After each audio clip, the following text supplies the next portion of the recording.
Di sini diadakan qiyamul lail, salat witir yang dilaksanakan jam 12. Bahwasanya disebutkan di dalam hadis sahih yang diriwayatkan oleh Al-Imam Muslim, sanadnya, perawinya bersambung sampai Sayyidah Aisyah radhiyallahu anha, istri Nabi sallallahu alaihi wasallam.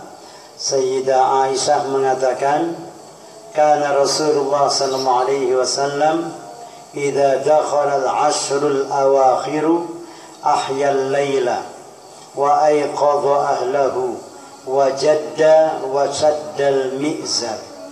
Rasulullah sallallahu alaihi wasallam itu apabila 10 malam terakhir telah masuk, maka menghidupkan malamnya, membangunkan keluarganya, bersungguh-sungguh dan mengikat sarungnya.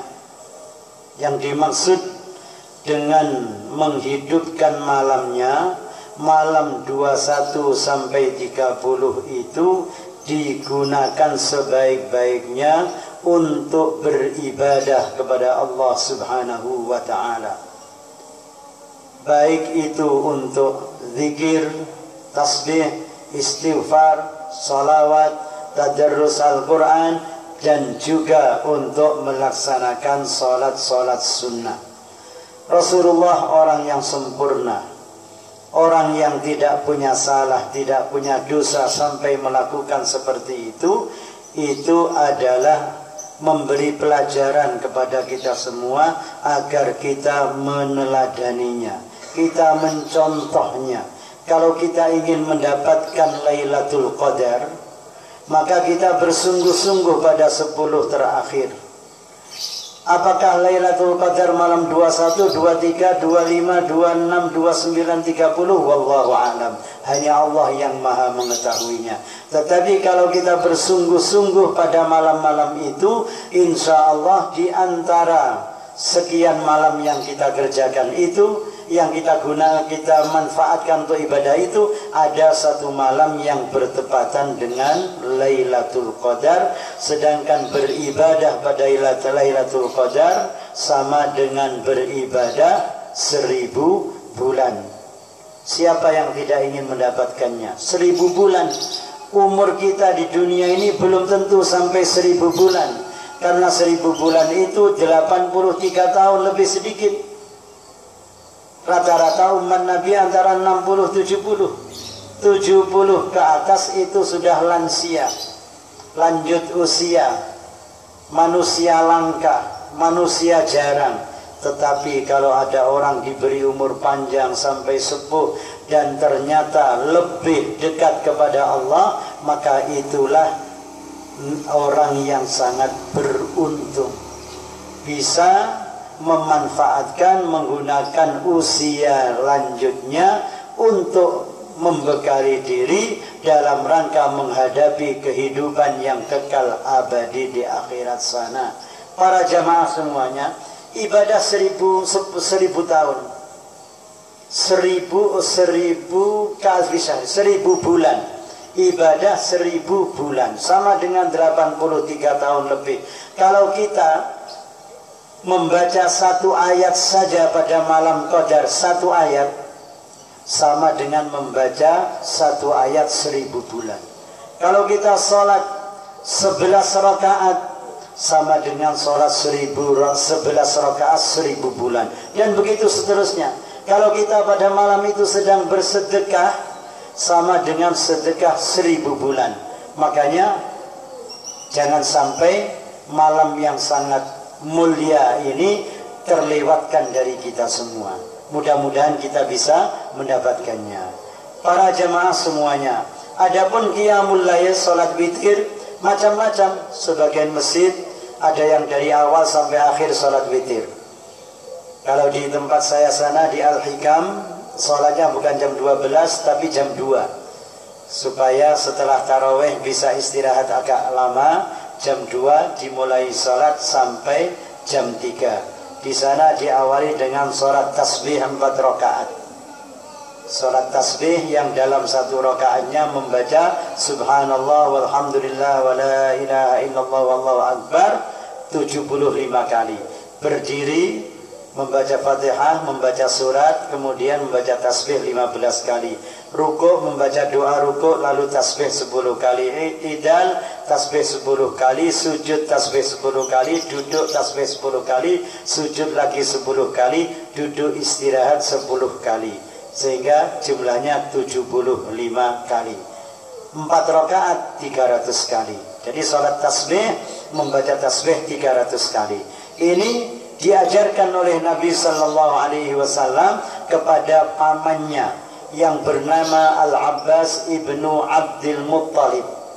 Ya amma, ya Abbas, wahai Abbas, wahai pamanku, ala u'tika, ala ahbuka, ala af'aluka ila akhirih. Maukah aku beri, maukah aku tunjukkan, maukah aku beri hadiah, maukah aku lakukan sesuatu kepadamu, yaitu ada 4 khisal macam kalau kamu kerjakan maka Allah akan mengampuni dosa-dosamu. Yang dimaksud di situ adalah sholat tasbih. Diajarkan supaya membaca tasbih seperti yang saya jelaskan tadi. Lalu di akhir hadis dijelaskan, kalau bisa kamu mengerjakan setiap malam, setiap hari. Kalau tidak bisa seminggu sekali, tidak bisa setahun sekali, tidak bisa seumur hidup sekali. Hadis diriwayatkan oleh Al-Imam Al-Hakim, Al-Imam Al-Baihaqi. Nah, barangkali panjenengan ingin melaksanakan, bagus, sholat tasbih. Kemudian sholat taubah 2 rakaat. Kita ini semua kan punya salah, punya khilaf, punya dosa. Lisan pernah mengucapkan yang tidak baik, pernah melalaikan kewajiban-kewajiban. Maka ada kesempatan sehat walafiat, umur panjang, lebih-lebih akhir Ramadan, salat taubat 2 rakaat, salat hajat 2 rakaat, salat tahajud 2 rakaat, salat witir 3 rakaat. Akhirnya menjadi 13 rakaat. Tapi terserah, mau malam itu melaksanakan witir dari awal sampai akhir, baik. Mau sholat taubat, sholat hajat, sholat tahajud, kemudian witir, baik. Yang penting pada malam akhir ini digunakan untuk mendekatkan diri kepada Allah Subhanahu wa ta'ala. Para jamaah semuanya, sambil panjenengan mengajak kerabat, famili, teman-teman yang biasanya memakmurkan masjid, panjenengan ingatkan kembali untuk kembali ke masjid. Tidak usah takut. Nah, yang takut itu harus takut berkeliaran kemana-mana. Di rumah aman, berangkat ke masjid memakai masker, sampai di masjid sholat aman. Saya juga pakai masker, cuma tidak saya pakai sholat. Panjenengan sholat memakai masker tidak masalah. Nah, jadi diajak kembali ke masjid. Masjidnya indah, menaranya masya Allah megah, luas, bersih. Tidak ada virus di masjid ini. Tidak ada virus. Kalau ada katanya di masjid sana kena virus, itu isu semuanya. Masjid tempat paling bersih. Maka kerabat-kerabat diajak memakmurkan masjid ini, meramaikan masjid. Pada pertemuan yang lalu sudah saya jelaskan, orang yang mengambil wudhu dengan sempurna, kemudian berangkat ke masjid, melangkahkan kaki kanan, derajatnya diangkat. Melangkahkan kaki kiri, dosa dikurangi. Dari rumah sampai masjid, dari masjid sampai rumah lagi. Itu kaki kanan mengangkat derajat, kaki kiri mengurangi dosa. Daripada di rumah, dan kemungkinan sholat di rumah, sholat tarawih baru 2 rakaat, 4 rakaat sudah ngantuk. Barangkali ingat acara televisi, malah melihat televisi. Tapi kalau di masjid tidak mungkin akan melihat televisi. Kalau toh ngantuk banyak temannya. Kalau sholat agak ngantuk, yang lain-lain mendapat keberkahan, yang ngantuk pun mendapat keberkahan yang sama. Yang khusyuk mendapat pahala banyak, yang kurang khusyuk juga mendapat pahala yang sama, karena semuanya datang dalam rangka berjamaah. Itulah keutamaan sholat berjamaah. Lalu sedikit tadi panitia mengumumkan tentang zakat fitrah. Saya mengingatkan kembali, zakat fitrah tadi, zakat fitrah dengan makanan pokok. Makanan kita adalah nasi, maka yang dikeluarkan beras dan Beras di sini sudah disediakan 3 kilo dengan harga 40.000. Para jamaah semuanya, kalau panjenengan mengeluarkan zakat fitrah, usahakan berasnya yang bagus. Jangan mencari beras yang paling murah. Kalau punya, kalau mampu, kalau punya kelebihan rezeki. Kenapa? Karena zakat fitrah itu zakatul fitri, zakatul fitrati, zakatul badan. Zakat untuk badan. Badan kita itu setahun sekali dikeluarkan zakatnya, yaitu dengan zakat fitrah, bukan zakat mal. Oleh karena itu, yang fakir, miskin, kaya, raya, semuanya wajib mengeluarkan zakat fitrah. Katakan sekarang ini malam hari raya, ada seseorang tidak punya beras sama sekali untuk besok pagi. Tiba-tiba datang tetangganya mengantar zakat fitrah 10 kilo. Padahal besok pagi hanya butuh makan 2 kilo saja. Maka yang 8 kilo dikeluarkan zakat fitrah untuk dirinya dan keluarganya. Kalau 1 orang 3 kilo, 3 orang 9 kilo. Kalau 3 orang 9 kilo tapi hanya punya 8 kilo, ya sudah 8 kilo diniatkan untuk dirinya, istri sekaligus anaknya. Karena memang yang ada hanya itu. La yukallifullahu nafsan illa wus'aha. Allah tidak membebani seseorang kecuali menurut kemampuan. Tapi kalau punya, ya harus dikeluarkan dengan yang sempurna. Kemudian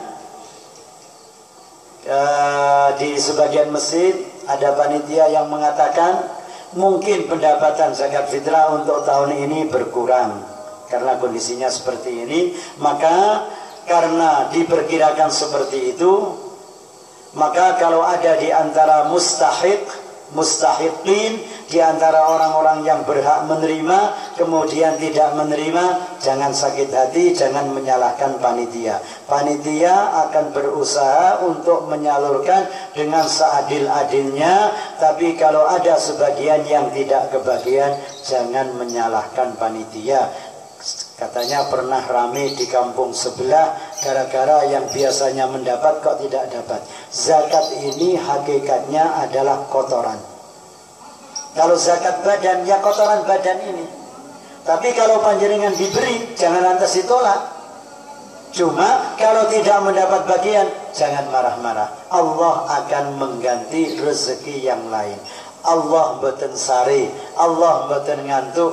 La ta'khuduhu sinatun wala naum. Allah tidak ngantuk, tidak tidur. Kalau ada hambanya yang sedang tidak mendapatkan dari rezeki dari satu sisi, insya Allah akan diberi oleh Allah dari sisi yang lain.